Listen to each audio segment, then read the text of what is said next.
हमारी सहयोगी जखाऊ पोर्ट से जुड़ रही हैं। सीधा अब हम उन्हीं का रुख कर रहे हैं। तनुश्री, आप जिस इलाके में हैं उस इलाके के बारे में बताएं। आपके पीछे कुछ लोग भी दिख रहे हैं, लोग क्या कह रहे हैं?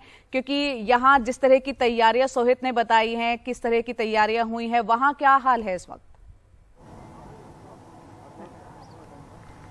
मैं आपको बता दूं कि सबसे पहले जो जखाऊ पोर्ट है उसको पूरी तरीके से बंद कर दिया गया है। किसी भी इंसान का वहां पे जाना अलाउ नहीं किया जा रहा है। सिर्फ एसडीआरएफ और एनडीआरएफ की टीम्स वहां हैं। हम इस वक्त जखाऊ में मौजूद हैं।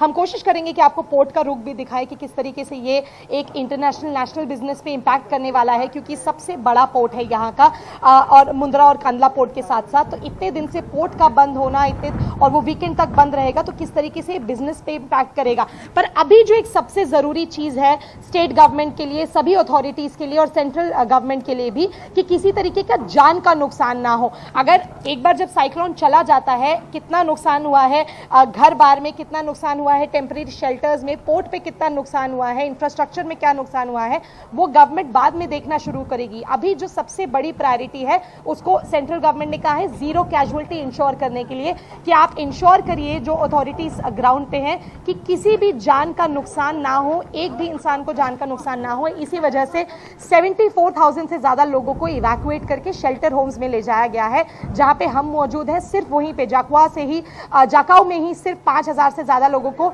शेल्टर होम में शिफ्ट कर दिया गया है। अब मैं इस वक्त एक गौशाला में खड़ी हूं, जो एक स्पेशल अरेंजमेंट यहाँ पे बनाया गया है, और मेरे जो पीछे लोग हैं वो किसान हैं। किसानों को भी शेल्टर होम में मूव किया गया है। पर एक अच्छी बात यह है कि इन किसानों का कहना है कि ना ही सिर्फ इंसान की जान महत्वपूर्ण है, पशु पक्षी की जान भी उतनी ही महत्वपूर्ण है। इसीलिए हम लोग सुबह सुबह बारिश शुरू होने से पहले ही सभी पशु पक्षी को खाना खिलाने यहाँ ले आए हैं, और 1 घंटे के अंदर हम इनको अंदर बंद कर देंगे ताकि इनकी जान को भी कोई नुकसान ना हो।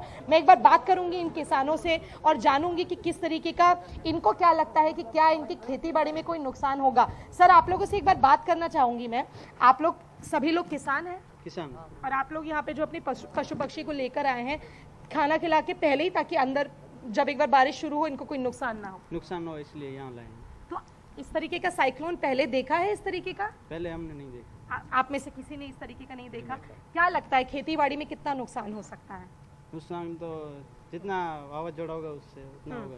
क्या लगता है दादा, कितना नुकसान होगा? जब आ जाएगा बाद में पता चलेगा कितना हुआ नुकसान, नहीं हुआ है वो बाद में पता चलेगा। जी, तो अभी आप लोग यहीं रहने वाले हैं कि आप अपने जहां आपको रखा है शेल्टर होम में वहां चले जाएंगे? नहीं, अभी यहीं रहेंगे हम। हाँ। बाद में देखेंगे क्या करते हैं, अभी तो यहीं रहेंगे। हाँ, जिस तरीके का अभी मौसम भी बन रहा है, मैं देख रही हूँ धीरे धीरे हवा की तेजी भी बढ़ रही है, बारिश भी इतनी आने वाली है।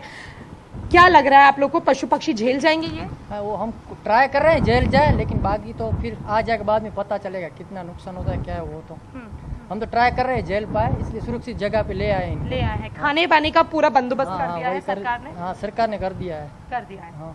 तो ये किसान है और ये हमें बता रहे हैं कि कहीं ना कहीं एक्सपेक्ट कर रहे हैं वो कि खेती बाड़ी में कहीं ना कहीं नुकसान हो सकता है। हम आशा करेंगे कि ना हो।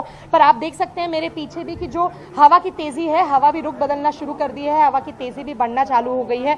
और ना ही सिर्फ इंसान की जान की कीमत यहाँ पे है, पशु पक्षी की जान की कीमत भी है। और इसीलिए जो किसान है अपने पशु पक्षियों को एक शेल्टर होम में ले आए हैं, और यहाँ पे उनके खाने वाने का बंदोबस्त सरकार ने कर दिया है। और जैसे ही कुछ ही देर में बारिश शुरू होगी, सभी पशु पक्षी को ये लोग एक अंदर एरिया में ले जाएंगे, जो एक इंडोर स्पेस होगा। तो इस वक्त हम ये जखाऊ है, जहाँ पे जखाऊ, यहीं से कुछ ही दूर में जखाऊ पोर्ट है, जहाँ पे लैंडफॉल होने वाला है।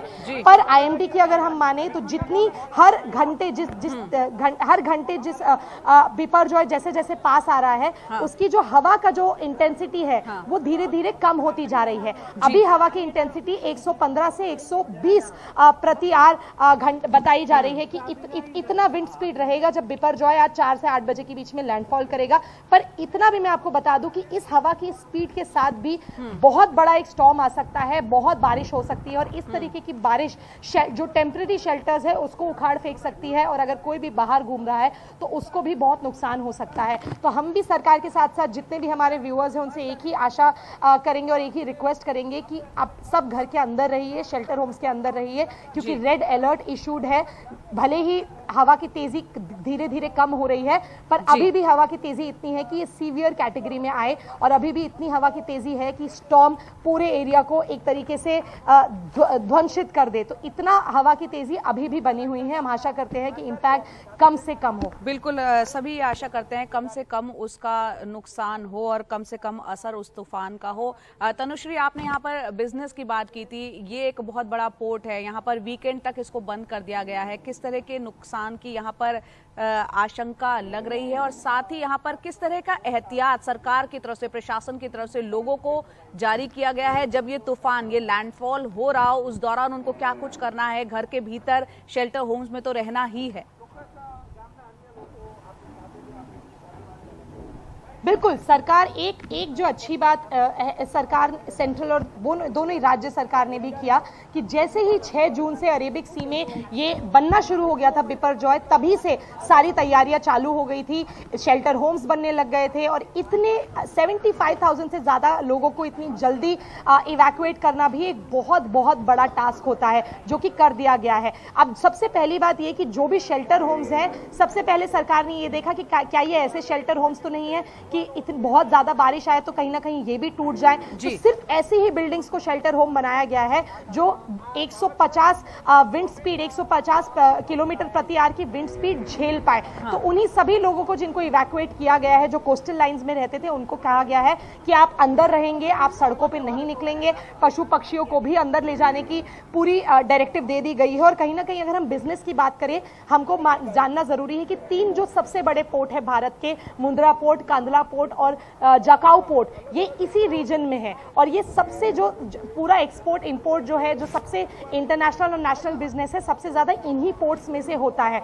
ये पिछले 5 दिन से ऑपरेशन इनका बंद है, आने वाले वीकेंड तक बंद रहेगा। और इसका मतलब कि जो बिजनेस है वो भी बहुत कहीं ना कहीं उसकी भी बहुत एक बड़ी तरीके से उस पर भी इम्पैक्ट पड़ रहा है। और सबसे बड़ी बात यह है कि सरकार कह रही है कि अगर 120 किलोमीटर प्रति आवर के हिसाब से विंड चली तो कहीं ना कहीं जो पोर्ट की जो पोर्ट में जो इंफ्रास्ट्रक्चर है उस पर भी इम्पैक्ट पड़ सकता है, जिसको हम कहते हैं क्रिटिकल इंफ्रास्ट्रक्चर, जैसे कि टेलीकम्युनिकेशन, पावर, हेल्थ, इस पे भी बहुत बड़ी तरीके से इम्पैक्ट पड़ सकता है। आप देख सकते हैं बारिश शुरू हो चुकी है, तेजी से बारिश शुरू हो चुकी है और सब लोग अभी अपने अंदर शेल्टर होम में भाग रहे हैं। पर यही जो सबसे अच्छी चीज जो देखने मिल रही है कि ना ही सिर्फ राज्य सरकार इस चीज की विवेचना में लगी है कि कोई जान का नुकसान ना हो,